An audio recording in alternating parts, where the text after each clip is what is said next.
नमस्कार बंधुरा सकलेই কেমন আছো আশা করি সকলেই ভালো আছো। অনেকেই ভাবছো যে আজকে কড়াইয়ে জল এই গরম জল দিয়ে কি করবে, তো এই গরম জল দিয়ে আমি আজকে বানাবো চাউমিন। অনেকেই তো আমরা ভেজ চাউমিন, এগ চাউমিন, নানান রকমের চাউমিন আমরা খেয়ে থাকি, কিন্তু ঘরে না অনেক সময় সবজি থাকে না, তো আমরা চাউমিন খেতে ইচ্ছা করে। তাই ভাবছিলাম যে আপনাদের সাথে একটু শেয়ার করি যে সবজি বা এগ ছাড়াও আমরা চাউমিন কিভাবে বানিয়ে খাবো। তো এই যে দেখুন আমি এখানে কড়াইয়ে গরম জল বসিয়ে দিয়েছি। তো দেখুন বন্ধুরা আমি জল কিন্তু গরম বসিয়ে দিয়েছি। এখন আমি চাউমিনগুলোকে এই গরম জলে দিয়ে আমি একটু ফুটিয়ে নিয়ে ভালো করে একটু সেদ্ধ করে নেব। আমি চাউমিনগুলোকে একটু দু টুকরো করে নিচ্ছি, কারণ কড়াইটা যেহেতু ছোট তো বড় চাউমিনটা আসবে না, তাই আমি দু টুকরো করে দিচ্ছি। আর বন্ধুরা আমি চাউমিনটা কিভাবে বানাচ্ছি অবশ্যই ভিডিওটা শুরু থেকে শেষ পর্যন্ত দেখার অনুরোধ রইল।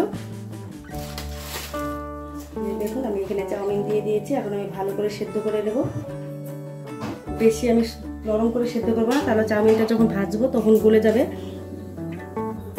তো দেখুন বন্ধুরা চাউমিন কিন্তু প্রায় সেদ্ধই হয়ে গেছে। এখন আমি গ্যাস অফ করে দেবো। অফ করে দিয়ে আমি কিছুক্ষণ এই গরম জলে রেখে দেবো।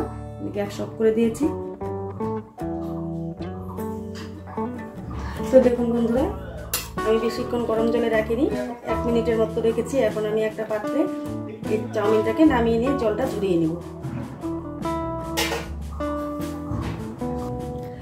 তো বন্ধুরা গরম জল থেকে আমি চাউমিন নামিয়ে ঝরিয়ে রেখেছি। আর চাউমিনটা ঝরানোর আগে বন্ধুরা গরম জল যখন ঝরে যাবে তারপরে একটু ঠান্ডা জল দিয়ে ভালো করে ধুয়ে নেবেন।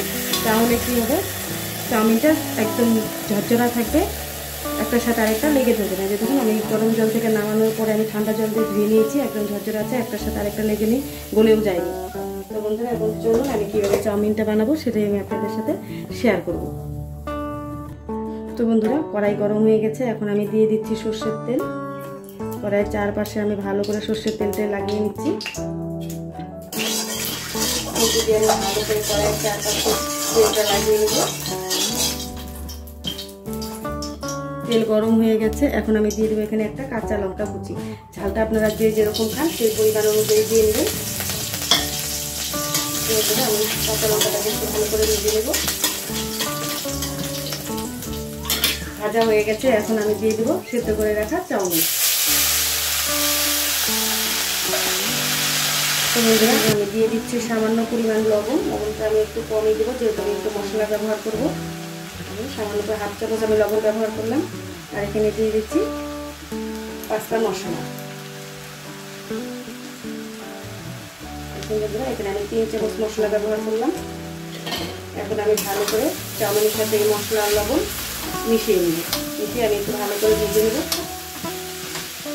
তো বন্ধুরা এই চাউমিন রেসিপিটি কেমন লাগলো অবশ্যই একটু কমেন্ট করে জানাবেন। আর ভালো লাগলে অবশ্যই সাবস্ক্রাইব করবেন। আর বন্ধুরা যারা যারা সাবস্ক্রাইব করেছেন তাদেরকে অসংখ্য অসংখ্য ধন্যবাদ। আর যারা যারা এখনো সাবস্ক্রাইব করেনি তাদেরকে সাবস্ক্রাইব করার অনুরোধ রইল। তো বন্ধুরা দেখুন চাউমিনটা একটু ভালো করে ভেজে নিচ্ছি। মশলাটা আর লবণ হচ্ছে আমি চাউমিনের সাথে ভালো করে মিশিয়ে নিলাম।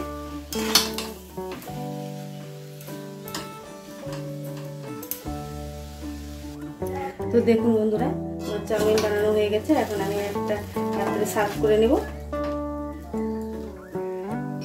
তো দেখুন বন্ধুরা চাউমিন বানানো হয়ে গেছে, এখন আমি এই প্লেটে আমি নামিয়ে নেব।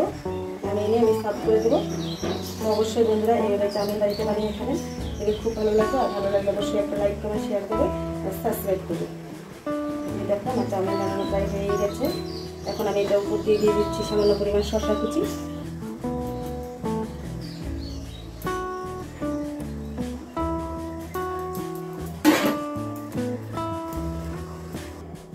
তো বন্ধুরা এখানে আমি দিয়ে দেবো সস চাউমিনে। এই যে সসটা আমি নিয়ে এসেছি, এটা এখানে কোনো পেঁয়াজ রসুন কোনো কিচ্ছু নেই, একদম পিওর ভেজ। এই দেখুন এখানে আমি দিয়ে দিচ্ছি সস দিয়ে চাউমিন খেতে কিন্তু ভালোই লাগে। তো বন্ধুরা অবশ্যই কিন্তু একবার হলেও এইভাবে চাউমিন বানিয়ে খাবেন, দেখবেন খুব ভালো লাগবে। আর কেমন হয়েছে অবশ্যই একটু কমেন্ট করে জানাবেন। Thank you for watching this video.